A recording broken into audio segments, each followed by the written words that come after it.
मोदी सरकाराक 3 वर्सां पुराय जाल्ले निमतान काँग्रेसीन पणजे पत्रकार परिशद घेतली. In fact, demonetization, as they said, was supposed to put an end to nationalism and terrorism, but we all know that it still continues. And I remember when our vice president had even said this at that time.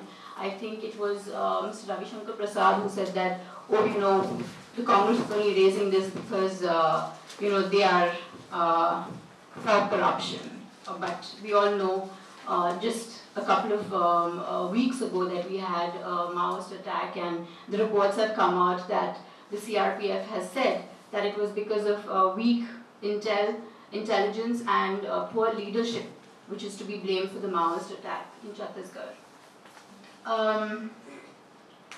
Lots of things over there about Jammu and Kashmir, and also the absence of policy on Pakistan, the incapacity to define its relationship with China, deteriorating relationship with Nepal and Sri Lanka, alienating a time-tested ally like Russia, and also causing consternation in relationship with a tested friend like Bangladesh, have marked a series of flip-flops on foreign policy. But then we have suppression and operation.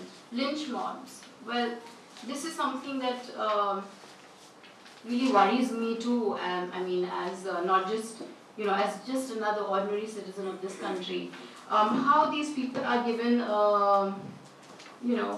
the freedom to just go and attack people, and there's lawlessness.